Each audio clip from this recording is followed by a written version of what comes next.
I have friend Joash Thomas here in the studio. We're going to talk a little bit about his book that he's written.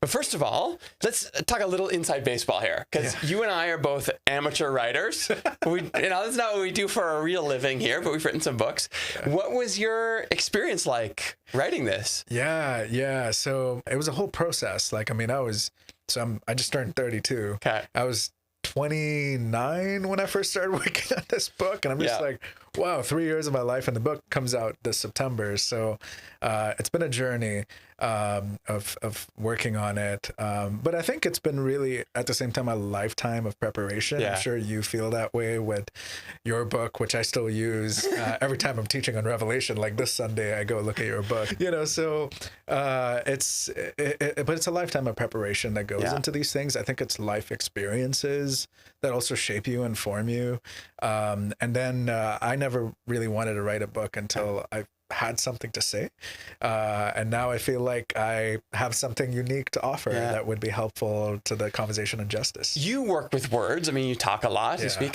Did you enjoy the actual process of putting down 50,000 words on a page? I loved it. Cool. Honestly, it felt like what I was put on earth to do. Honestly, so I took 6 months to write the book from scratch after signing the contract with my publisher, Brazos Press, and it was, what I basically did was I took a week off of work every month for 6 months, and I had a goal of 1,500 words per day, kind of a thing. And so I made it to 50,000 somehow, and it was a very transformative experience getting to do it. So I loved it. Yeah. Did you find, when you were writing, did it feel like your speaking voice that you're used to, or did you have to find a different, because that's what I found. It was hard to figure out my speaking voice versus writing voice. And I wanted it all to sound like me, but they're different things. I went very heavy into the speaking voice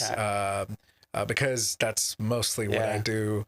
And so I wrote the book just assuming I'd be able to narrate the audiobook for this, which thankfully I am able to.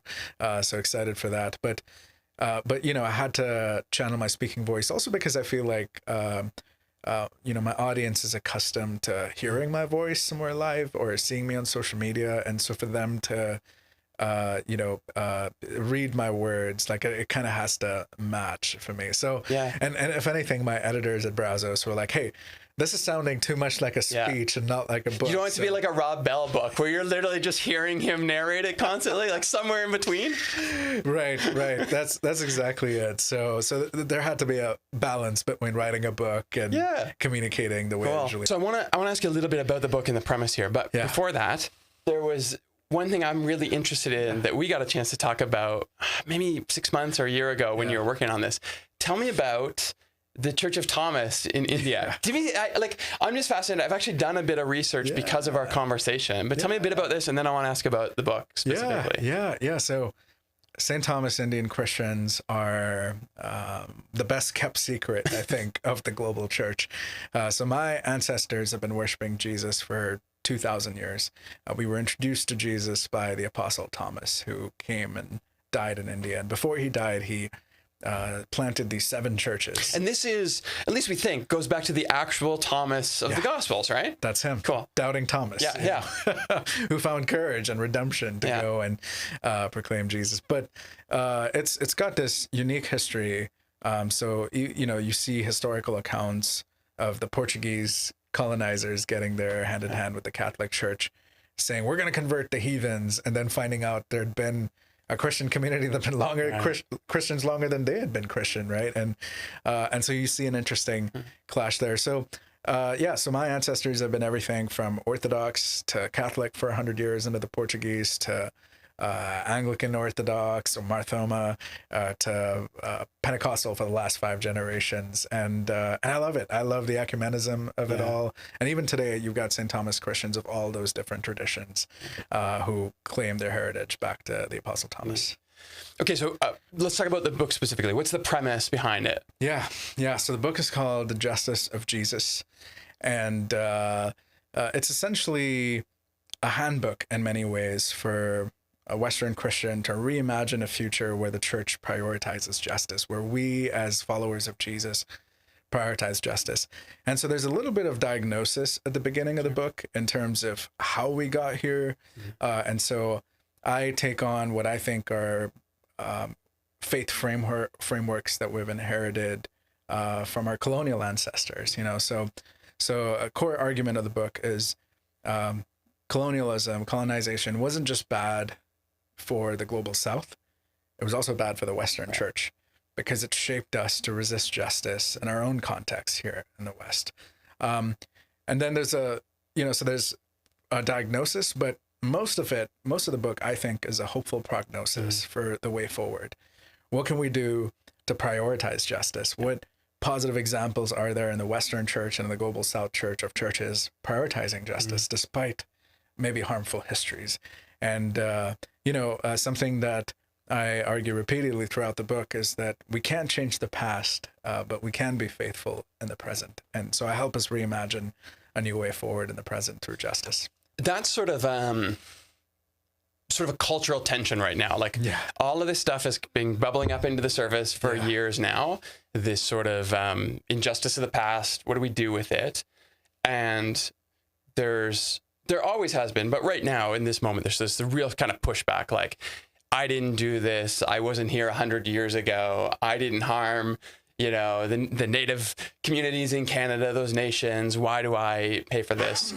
And I think part of the pushback there is obviously we don't want to atone for those mistakes. But I think part of it is so much of the diagnosis has not come with something hopeful to say, and here's how we can move forward in good ways. It's just come with the look at this bad thing. Yeah. And that's important. You have to do that first. Totally. But if you just stay in that, I think it is hard to reimagine, well, how do I go forward? When you talk about your diagnosis, your prognosis for the future, are you actually hopeful for a church that can name these things, but then learn from them? And I guess really what I'm asking is, do you see glimpses of that? Because you travel. I mean, you're around in a lot of churches. Do you see that happening? I think so. And this is something that Scott and I talked about at length, but I really find a lot of hope in the Canadian church, specifically the corners of the Canadian church that I get to work with through IJM personally and reimagining a way forward. I think there's something unique taking place right now, if we have the eyes to see and the ears to hear, where churches are reckoning with our colonial past and how it's shaped us and formed us, but also want to reimagine a way forward. So whether that's through generosity, which is very important if you think about the resourcing kind of angle, where there was a great wealth of resources that were extracted from the global South that were brought here to the West. And so I often share that I'm both a survivor of colonization and a beneficiary of colonization at the same time, because I became a beneficiary of colonization the day I moved to North America, and lived on stolen land and all these things that we enjoy here that are the results of exploitation of our indigenous neighbors here, right? So it's important for us to recognize that we can be both survivors of oppression and beneficiaries of oppression at the same time. And again, we can change the past, but how do we be faithful in the present? Because that's what we're called towards, and that's where I see the hope. Yeah. And I think if Christ can keep us focused on that future and what's possible, then I think there's a lot of, I think there's a lot of energy in that. I think there's an excitement about that.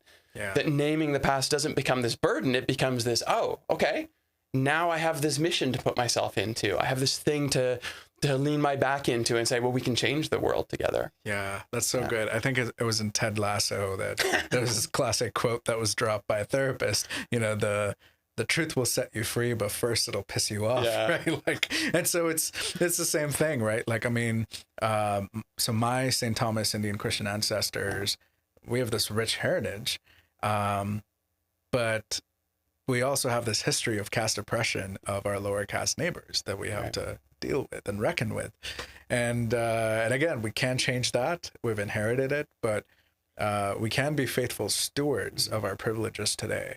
And I think that's the call to the church. And there's excitement and hope there, and great possibilities for unity, by uniting on taking on the darkness of injustice together, and putting aside our other differences and minor beliefs that can sometimes get in the way of us working together in ecumenical or pluralistic ways. And so that's also an argument in the book where I specifically look at the values of divide and conquer that came from colonialism, and how it divided the St. Thomas Indian Christian Church. But I also talk about how there's the colonizer's gospel and the gospel of Jesus of Nazareth. So the colonizer's gospel says that there are hierarchies in society, and it's designed around the subjugation of our marginalized neighbors. The colonizer's gospel also says that Jesus cares more about the salvation of our souls than the well-being of our human bodies, or the liberation of our human bodies. And this was the message that was communicated to my colonized ancestors, to our Black indigenous ancestors here in North America, who were told that put your faith in Jesus, everything will be fine in the afterlife, and don't think too much about your oppression in this lifetime. When that's the opposite of the justice of Jesus. You see Jesus in the Gospels show a completely different picture of caring for both the body and the soul, and meeting people's physical needs, just as much as he's addressing spiritual concerns. And that's also a focus of the book. There's this real tension, particularly in the Hebrew scriptures, around a son is not going to be held responsible for the sins of the father. And yet there's also these generational curses and impacts that happen because of the sins of our fathers, right? So you're not guilty for that, but you are injured by it, you benefit from it, it's carried forward into the world around you. So how are you going to be set free by Christ to change the trajectory of these things? Okay, tell us about the book. Yeah, the book is called The Justice of Jesus. It comes out September 30th, but you can pre-order them right now. And, for people like me who are underrepresented voices in Christian publishing, it really makes a world of difference for publishers to see interest in the book. So you can pre-order your copy wherever you buy books, whether that's Amazon or Indigo or, wherever that is. You can also call your local bookstore, ask them to order it. You can call your local library, ask them to order it. Friends who've done that in Winnipeg and Ottawa and other places like that. So but be really grateful for your support. And I'm also on social media at Joash Thomas, Instagram, Threads, X, wherever you go for social media. Also have a Substack called Jesus, Justice, and Joash. I'd love to connect with anyone in the community who would like to connect further on these things, and hopefully be a resource and a blessing.